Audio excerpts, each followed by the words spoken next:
അറസ്റ്റിലാകുന്ന മന്ത്രിമാരെ സ്ഥാനത്തു നിന്നും നീക്കാനുള്ള വിവാദ ബില്ലിനെ പിന്തുണച്ച് ശശി തരൂർ. ബില്ലിൽ യാതൊരു പ്രശ്നവുമില്ലെന്ന് തരൂരിന്റെ പ്രതികരണം. ബില്ലിനെ ചൊല്ലി ലോക്സഭയിൽ ഉൾപ്പെടെ പ്രതിപക്ഷം പ്രതിഷേധം ശക്തമാക്കിയിരിക്കുന്നതിനിടയിലാണ് തരൂരിന്റെ ഈ നിലപാട്. ലിജോ വർഗീസാണ് വിവരങ്ങളുമായി ചേർന്നത്. ലിജോ, അല്പസമയത്തിനുള്ളിൽ തന്നെ ഈ ബില്ല് സഭയിൽ അവതരിപ്പിക്കപ്പെടും. ഈ ബില്ലിനെ കീറിയെറിഞ്ഞ് പ്രതിഷേധിക്കാൻ പ്രതിപക്ഷം നീക്കം നടത്തുമ്പോഴാണ് ബില്ലിനെ പിന്തുണച്ചുകൊണ്ടുള്ള ബില്ലിൽ യാതൊരു കുഴപ്പവും ഇല്ല എന്നുള്ള ശശി തരൂരിന്റെ പ്രതികരണം വരുന്നത്. തീർച്ചയായും പ്രതിപക്ഷം ഒന്നാകെ വലിയ തരത്തിൽ പ്രതിഷേധവുമായി രംഗത്ത് വരുന്ന ഒരു ബില്ലാണ് ഇന്നിപ്പോൾ പാർലമെന്റിന്റെ ലോക്സഭയിൽ കേന്ദ്ര ആഭ്യന്തരമന്ത്രി അമിത്ഷാ അവതരിപ്പിക്കാനിരിക്കുന്നത്. അതിൽ തന്നെ സംസ്ഥാനങ്ങളിൽ ഭരണത്തിലുള്ള പ്രാദേശിക രാഷ്ട്രീയ പാർട്ടികൾ അതോടൊപ്പം തന്നെ പ്രതിപക്ഷ രാഷ്ട്രീയ പാർട്ടികളെ സംബന്ധിച്ച് വലിയ പ്രതിസന്ധി ഉണ്ടാക്കാൻ പോകുന്ന ഇത് ബില്ല് നിയമമായി കഴിഞ്ഞാൽ അത്തരത്തിൽ പ്രതിസന്ധി ഉണ്ടാക്കാൻ പോകുന്ന ഒരു വലിയ വിഷയം. ആ വിഷയത്തിലാണ് കോൺഗ്രസിന്റെ പ്രധാനപ്പെട്ട ഒരു MP തന്നെ ആ ബില്ലിൽ ഏതെങ്കിലും തരത്തിലുള്ള ഉള്ളതായി താൻ കാണുന്നില്ല എന്നും അതോടൊപ്പം തന്നെ അത് ജോയിന്റ് പാർലമെന്ററി കമ്മിറ്റിയിൽ ചർച്ച ചെയ്യട്ടെ എന്നുമുള്ള ഒരു ഏറ്റവും അയഞ്ഞ ഒരു നിലപാട് അല്ലെങ്കിൽ ഏറ്റവും ലളിതമായ ഒരു നിലപാട് സ്വീകരിച്ച് ഇന്നിപ്പോൾ രംഗത്ത് വന്നിരിക്കുന്നത്. അത് ഏത് തരത്തിലാണ് ഇത് കോൺഗ്രസിനെ അതോടൊപ്പം തന്നെ പ്രതിപക്ഷ പാർട്ടികളെ പ്രതിരോധത്തിലാക്കുന്നത് എന്നതാണ് ഏറ്റവും വലിയ ചോദ്യം. പ്രതിപക്ഷത്തിൻ്റെ ഒരു പ്രധാനപ്പെട്ട നേതാവ് തന്നെ ഈ ബില്ലിൽ ഏതെങ്കിലും തരത്തിൽ പ്രശ്നങ്ങളില്ല എന്ന് ചൂണ്ടിക്കാണിക്കുന്ന തരത്തിലേക്കാണ് ഇന്നിപ്പോൾ കാര്യങ്ങൾ ഉണ്ടായിരിക്കുന്നത്. NDTVക്ക് നൽകിയ ഒരു അഭിമുഖത്തിലാണ് അല്ലെങ്കിൽ ഒരു സൗണ്ട് ബൈറ്റിലാണ് അദ്ദേഹം ഇക്കാര്യം വ്യക്തമാക്കുന്നത്. ആ തരത്തിൽ ഈ ഒരു സഭയിൽ ഇന്ന് 12 മണിക്ക് ഈ വിഷയം അവതരിപ്പിക്കാൻ അല്ലെങ്കിൽ ഈ ബില്ല് അവതരിപ്പിക്കാൻ കേന്ദ്ര ആഭ്യന്തരമന്ത്രി അമിത്ഷാ എത്തുമെന്ന് അറിയിച്ചു. ആ സമയത്ത് വലിയ തരത്തിലുള്ള പ്രതിഷേധമായിരുന്നു. സ്പീക്കർ ഓം ബിർളയ്ക്ക് കൂടുതൽ സുരക്ഷ ഏർപ്പെടുത്തുന്നു.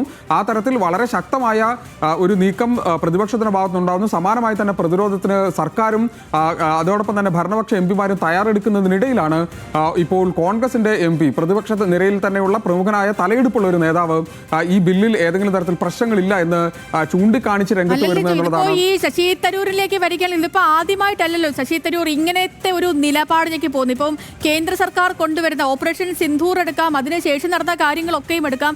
ഏതൊക്കെ കാര്യങ്ങളിൽ കേന്ദ്ര സർക്കാരിനെതിരെ കോൺഗ്രസ് അല്ലെങ്കിൽ പ്രതിപക്ഷം ശബ്ദം ഉയർത്തുന്നു അവിടെയൊക്കെയും കേന്ദ്രത്തിനൊപ്പം ചേർന്ന് നിൽക്കുന്ന നിലപാടാണ് കുറച്ച് നാളുകളായി ശശി തരൂർ സ്വീകരിച്ചു വരുന്നത്. അതിപ്പോൾ ഈ ബില്ലിലും തുടരുന്നു അല്ലേ? തീർച്ചയായും ശശി തരൂരിനെ സംബന്ധിച്ചിടത്തോളം അദ്ദേഹം കഴിഞ്ഞ കുറച്ച് കാലങ്ങളായി എടുക്കുന്ന നിലപാടുകൾ അഴകുഴമ്പൻ നിലപാടെന്ന് വേണമെങ്കിൽ വിശേഷിപ്പിക്കാവുന്ന തരത്തിലാണ്. അദ്ദേഹത്തിൻ്റെ പാർട്ടി നിലപാടുകളിൽ നിന്ന് പലപ്പോഴും മാറുന്നു. ദേശീയതയ്ക്കൊപ്പമാണെന്ന് ഇടയ്ക്ക് പറയുന്നു.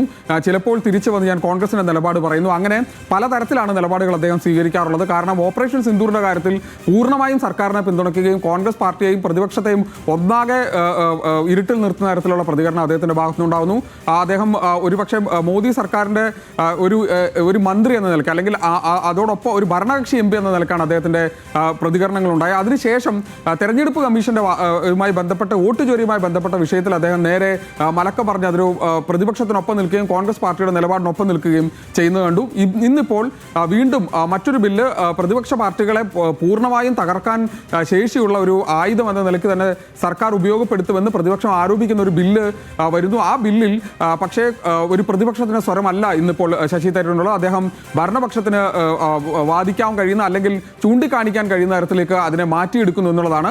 അത് ഒരുപക്ഷെ പാർലമെന്റിനകത്ത് ഇന്നിപ്പോൾ ലോക്സഭയിൽ ഇന്ന് ഈ വിഷയം ഉന്നയിക്കുമ്പോൾ തന്നെ പ്രതിപക്ഷത്തെ ദുർബലമാക്കാവുന്ന തരത്തിലൊരു ആയുധം ഇപ്പോൾ യഥാർത്ഥത്തിൽ ശശി തരൂർ ഇട്ടുകൊടുക്കുകയാണ് ചെയ്തത്. നിങ്ങളുടെ ഭാഗത്തു നിന്ന് തന്നെ MPമാർക്ക് ഇക്കാര്യത്തിൽ അഭിപ്രായ ഭിന്നത ഉണ്ടല്ലോ എന്ന് ചൂണ്ടിക്കാണിക്കാൻ കഴിയുന്ന തരത്തിലേക്ക് ഈ വിഷയത്തിന്റെ ഗൗരവത്തെ കുറയ്ക്കാനുള്ള നീക്കം എന്ന നിലയിൽ തന്നെ ശശി തരൂരിന്റെ ഭാഗത്തു നിന്നുള്ള നീക്കം ഉണ്ടായി എന്നുള്ളതാണ് ഏറ്റവും ശ്രദ്ധേയമായ കാര്യം. ഒരുപക്ഷെ പ്രതിപക്ഷത്തു നിന്ന് ഏത് തരത്തിലാണ് ഇക്കാര്യത്തിൽ പ്രതികരണം, പ്രത്യേകിച്ച് കോൺഗ്രസ് ഏത് തരത്തിലാണ് ഇക്കാര്യത്തിൽ നീക്കം നടത്തുക എന്നുള്ളത് ഒരു പ്രധാനപ്പെട്ട കാര്യമാണ്. കാരണം ശശി തരൂരിന്റെ കാര്യത്തിൽ മൗനം പാലിക്കുക എന്നുള്ളത് കുറെ കാലങ്ങളായി ഇപ്പോൾ ഏതായാലും കോൺഗ്രസ് പാർട്ടി എടുത്തിരിക്കുന്ന ഒരു നിലപാടാണ്.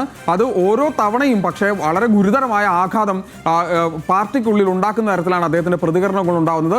അതുകൊണ്ട് തന്നെ ഇക്കാര്യത്തിൽ എന്താണ് ഇപ്പോൾ ഇനി കോൺഗ്രസ് പാർട്ടി എടുക്കുന്ന നിലപാടെന്നുള്ളതിന് കാത്തിരുന്ന് കാണേണ്ടതാണ്. ഏതായാലും നിർണായകമായിട്ട് ഇതിൽ കോൺഗ്രസ് എടുക്കുന്ന നിലപാട് എന്താണ്, ഇന്ത്യ സഖ്യത്തിന്റെ നിലപാട് എന്തൊക്കെയാണ് എന്ന കാര്യം തന്നെയാണ് അറിയേണ്ടത്. കാരണം ഇതിപ്പോൾ ഒരു തവണയല്ല പലവട്ടം പല വിഷയങ്ങളിലും ഈ നിർണായകമായ ഘട്ടങ്ങളിലേക്കൊക്കെ പാർട്ടി എത്തുമ്പോൾ ഒരു നിലപാടിലേക്കൊക്കെ എത്തുന്ന സമയത്ത് ശശി തരൂർ ഇത്തരത്തിലൊരു നിലപാടിലേക്ക് പോകുന്നത് ആദ്യമല്ല, പാർട്ടി പ്രതിരോധത്തിലാക്കുന്നത് ആദ്യമല്ല. നേതാക്കളുടെ ഭാഗത്ത് നിന്ന് ഇനിയൊരു പ്രതികരണങ്ങളൊക്കെയും പ്രതീക്ഷിക്കാം. ലിജോ വർഗീസാണ് വിവരങ്ങൾ നൽകിയത്.